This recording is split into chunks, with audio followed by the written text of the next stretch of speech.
Live right now outside of the Fairfax County Courthouse in Fairfax County, Virginia, where Law&Crime's own Angenette Levy is with us. She was present in the courtroom for the final, or perhaps the final, hearing in the Johnny Depp Amber Heard defamation suit. Angenette, good to see you. So what can you tell us about the possible conclusion of this case? Walk us through what happened today.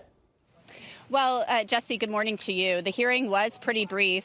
Basically, what happened was there was discussion about the judgment, and this was kind of a formality, this hearing, and this was for basically the judge to enter the judgment. Okay, so we had the jury's verdict. Elaine Bredehoft, the attorney for Amber Heard, asked to file some have some possible a briefing schedule or something to that effect, and she said that Judge Azcarate said that's not going to be necessary. She said you'd basically file your briefs, file your motions, file your appeal. Elaine Bredehoft made it sound like she might want some type of hearing, and the judge, Judge Azcarate, was very no-nonsense as usual, actually more no-nonsense than usual, Jesse, and she basically said, I don't need a hearing on any of this stuff. I've had this case for 18 months, and we had a 6-week trial. So she said if you have a motion, file the motion. It can be decided on the papers. Elaine Bredehoft was also wanting to address this bond that has to be filed by Amber Heard in order to appeal the case. And so she wanted to discuss that as well in a post-trial motion, I should say. And Judge Azcarate basically said, well, you can address whatever you want, but you have to file the bond. And that bond would be the $8.35 million plus 6% interest per year. And the judge basically made no bones about it. If you want to appeal, you have to file that money in order to do so. So it didn't sound like Elaine Bredehoft was ready to maybe concede that point. She wants to address that in some type of motion or something, and she said she would do so. But the judge really had no time for any whatever was going on in that courtroom. I don't know how to quite explain it. She was very to the point, very direct. She basically, you can tell, she is done with this case. Ben Chu drafted the judgment, and the judge said, I will be signing this. And there you have it. So there was no discussion about a settlement or anything like that? Zero.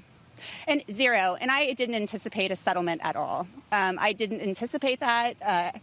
Johnny Depp has, in his own view, been through hell for 6 years, okay? We've basically heard him say that, I'm paraphrasing, during the trial.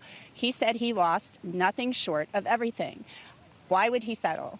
I mean, he believes he was right. The jury ruled in his favor, except on that one count for Amber Heard. So I don't think you'll hear anything about a settlement. So it appears that this is going to be moving on to the next stage of the appeal. Who was in the courtroom, Angenette? I'm assuming Amber Heard was not there. Were there any representatives? Who was in the gallery? Any supporters? So there were Johnny Depp supporters there. I would say maybe fewer than 10 Johnny Depp supporters, people that we had met throughout the trial who were here. I was here, obviously, as a news person. There was another print reporter who was here. So there were probably 3 or 4 media types here listening to all of this. But it was pretty brief. And as I mentioned, this was a formality. I do want to mention, too, there had been all these people asking whether or not Johnny Depp's team would file for an injunction after the Dateline interview by Amber Heard, since she made what a lot of people view as additional defamatory statements. That did not happen either, and I didn't think it would.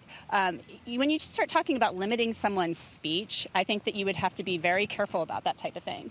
So that didn't happen either. I think that they are just thinking to themselves, we won this case, we were right, and we're moving on, and you can file your appeal, Amber Heard, and your attorneys, and we will answer your documents that you file. We will file answers to that, and that's how they're proceeding. Do we have any sense about what role Elaine Bredehoft or J. Benjamin Rottenborn or Camille Vasquez or Ben Chu are going to play in the continuation of this case as it moves up to an appeal? I mean, are they staying on Johnny Depp, Amber Heard's team? I have an understanding that Chu and Vasquez maybe are representing Depp in a different case, but do we have any understanding of how much these attorneys are going to stay with them as it moves into the appeal process? Well, they've been representing him now for years. They represented him in the case with his former business manager, Joel Mandel. And they settled that case. And I was told, basically during this trial, that case had been settled in Johnny Depp's favor. The settlement was confidential. The terms of that settlement couldn't be disclosed, but that Johnny Depp got something out of that. So Brown Rudnick has been representing him now for quite some time. and it appears they will continue to represent him if there are additional legal matters that come up. Obviously, Adam Waldman is his attorney, his personal attorney, but Brown Rudnick appears to represent him in these other, what I would call other matters. Now, just walk us through real quick, if you can, what the next steps are in terms of, so you mentioned the bond, you mentioned that Elaine Bredehoff might be fighting this in terms of a motion. Now, if we move on to an appeal, when do we have a sense of when that might be, when she might have to file, how this process is going to work, where it might be, anything like that, Angenette? She has a limited amount of time to file an appeal. They've already filed the notice of appeal, and I'm looking through my notes, Jesse, because we weren't allowed to have any electronic devices in the courtroom, and I was writing as quickly as I could. So I think that she has to file something somewhere between 21 and 30 days. So I'm looking through my notes again.